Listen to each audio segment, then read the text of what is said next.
नमस्कार, मैं हूं राजीव रंजन नाग और आप देख रहे हैं न्यूज़ ट्रैक 24x7। आज हम बात करेंगे जेन जी की। जेन जी का ये उदय असम से लेकर केरला तक देखने को मिला है। बांग्लादेश और नेपाल के बाद उसका असर अब भारत में दिखने लगा है। 27 साल की कुकी चौधरी सेंट्रल असम से विधानसभा के चुनाव लड़ रही है।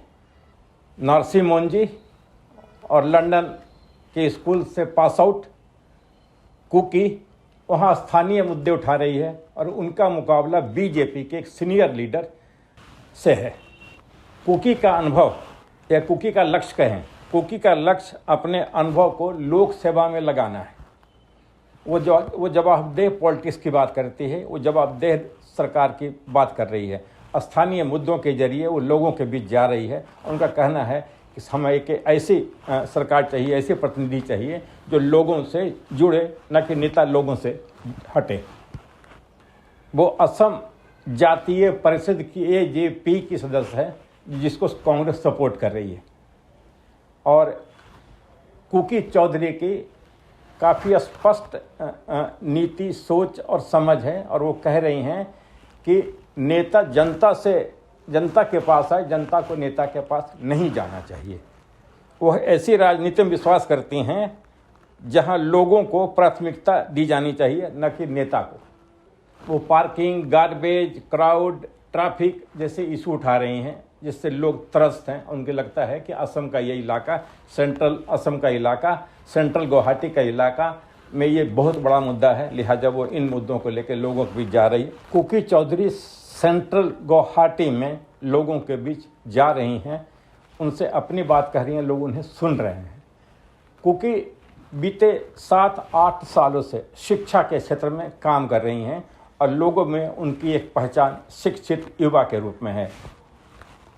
कुकी यूनिवर्सिटी कॉलेज लंदन से पढ़ाई करके गुवाहाटी वापस लौटी हैं और वो शिक्षा को लेकर के काफ़ी संजीदा हैं। उन्हें कहना है कि स्टेट में जनप्रतिनिधि ऐसा हो जो जनता के प्रति रिस्पॉन्सिव हो और जनता को सवाल पूछने का अधिकार हो।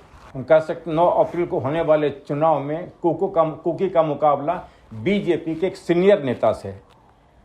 कुकी में इतनी ताकत हो गई है कि वो राज्य के मुख्यमंत्री हिमंत बिस्वा शर्मा से टकराव लेने की तैयारी में है। वो टकराव ले रही हैं और उनके बयानों का विश्लेषण कर रही है, उसका काउंटर कर रही हैं। ये लोगों में उनका यह अपील लोगों में काफ़ी जच रहा है और शायद इस कारण से वहाँ के जो यूथ हैं, गुवाहाटी सेंट्रल विधानसभा के जो यूथ हैं, वो उनके साथ चल पड़े। कुकी का मुकाबला सेंट्रल गुवाहाटी में विजय कुमार गुप्ता से है। वो बीजेपी के सीनियर नेता हैं, लेकिन कुकी ने कहा कि उन्होंने हार मान ली है और गुप्ता उनके मुकाबले कहीं फिट नहीं बैठ रहे हैं, क्योंकि वो स्थानीय मुद्दे नहीं उठा रहे हैं और उन्हें बीते वर्षों में उनकी पार्टी ने उन इलाकों के लिए कुछ नहीं किया है। 126 सदस्यों वाले राज्य विधानसभा का चुनाव 9 तारीख को होना है और उसका परिणाम 4 मई को आएगा। कुकी उसके तैयारी में जुट गई है और सभी गली मोहल्ले और धूल भरे गलियों में घूम रही हैं और लोगों का उनको सपोर्ट मिल रहा है और युवा उनके साथ चल रहे हैं। कुकी कहती है कि यही मेरी ताकत है और मैं इनके बूते ही जीतूंगी, जनता हमारे साथ है, क्योंकि हमने उनके मुद्दे उठाए हैं। जेन जी की जमात में कुकी अकेली नहीं है। केरल में भी उन्हें एक अपना साथी मिला है जो जुझारू है। कोझिकोड के परम्परा विधानसभा में फातिमा तहलियान 32 साल की हैं और वो वहाँ स्थानीय कोर्ट में वकील हैं। वो UDF सपोर्टेड कैंडिडेट हैं और उनको यूनाइटेड मुस्लिम लीग ने अपना प्रतिनिधि बनाया है और यूनाइटेड मुस्लिम लीग पहली बार 3 महिलाओं को उन्होंने टिकट दिया है। कुल 25 सीटें उन्हें मिली हैं और मुस्लिम लीग की यह पहल इसलिए महत्वपूर्ण है कि राज्य विधानसभा में मुस्लिम समुदाय से कोई भी महिला MLA नहीं। फातिमा कहती है कि हम उस कमी को दूर करेंगे और लोगों के बीच एक उत्साह देखा जा रहा है और ये वहाँ माना जा रहा है कि फातिमा एक नई चेहरा हो सकती हैं और उनका मुकाबला राज्य के श्रम मंत्री से है, TP रामाकृष्णन। वो केरला लेफ्ट फ्रंट के चेयरमैन हैं, वो पहले लेबर मिनिस्टर रह चुके हैं। फातिमा तहलियान उनसे सीधे टकराव में हैं और फातिमा को अच्छा खासा सपोर्ट मिल रहा है, लोगों में उत्साह है, क्योंकि फातिमा पहली मुस्लिम महिला है जिसको वहाँ के यूनाइटेड मुस्लिम लीग ने अपना उम्मीदवार बनाया है। फातिमा तहलियान को सपोर्ट करने के लिए मार्च के 31 मार्च को राहुल गांधी उनके कॉन्स्टिट्यूंसी में गए और उनको काफ़ी सहयोग मिला, उनका उत्साह बढ़ा है। लेकिन एक आश्चर्य की बात यह है कि उसके नेक्स्ट डे ऑल इंडिया गठबंधन के दूसरे सहयोगी तेजस्वी यादव भी वहाँ गए और उन्होंने वहाँ पे टीपी रामाकृष्णन का सपोर्ट किया, जो एलडीएफ के उम्मीदवार हैं। जबकि दोनों पार्टियां राष्ट्रीय स्तर पे एक गठबंधन की सहयोगी हैं। यह एक कंट्राडिक्शन था और वहाँ के लोगों में इसका बहुत असर तो नहीं पड़ा, लेकिन राहुल गांधी ने उनके लिए वोट मांगा। उनके इस पहल का उस इलाके में अच्छा खासा असर हुआ है। फातिमा लोगों से जुड़ने के लिए घरों में जा रही हैं, छोटी बैठकें कर रही हैं और उनको समझा रही हैं कि आपके बीच का कोई प्रतिनिधि राज्य विधानसभा में नहीं है, लिहाजा आप मुझे मौका दीजिए। फातिमा कह रही है कि मैं अब की बार राज्य विधानसभा में दिख सकती हूँ, आप हमारे साथ दीजिए।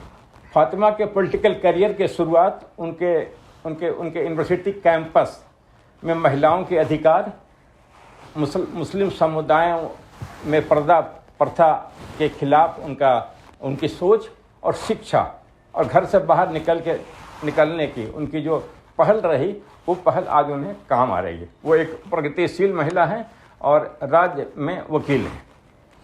पेराम्बरा चुनाव का नतीजा क्या होगा यह अभी निश्चित नहीं है, लेकिन मौजूदा सार्वजनिक जीवन में मुस्लिम महिलाओं के प्रतिनिधित्व और भागीदारी के मुद्दे को पहले ही फातिमा ने चर्चा में ला दिया है।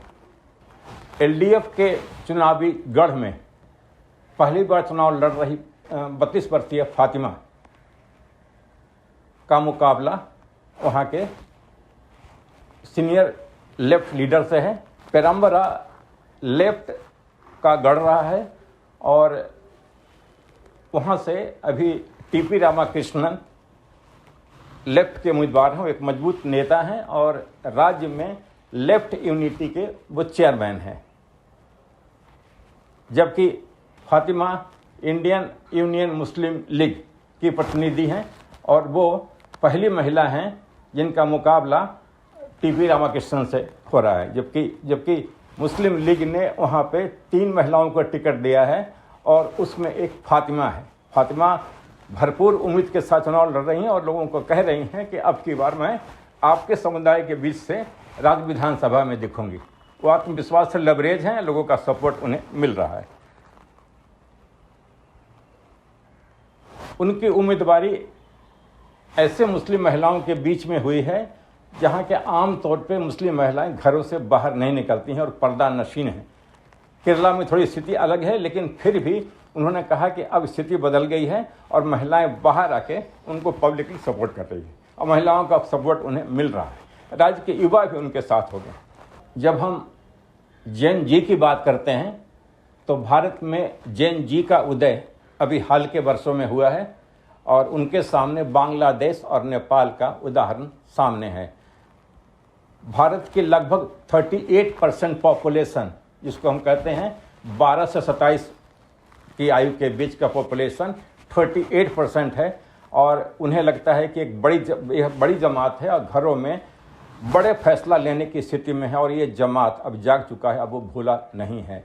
अभी देखना ये होगा कि जैन जी के कैटेगरी के ये दोनों उम्मीदवार असम से लेकर केरल तक के नतीजे क्या होते हैं, लेकिन समाज जाग चुका है और जैन जी उसके साथ हो चला है। बहुत शुक्रिया आपका। मैं हूं राजीव रंजन नाग और आप देख रहे हैं न्यूज़ ट्रैक 24/7। हमारे चैनल को सब्सक्राइब करिए और शेयर करिए। बहुत शुक्रिया आपका।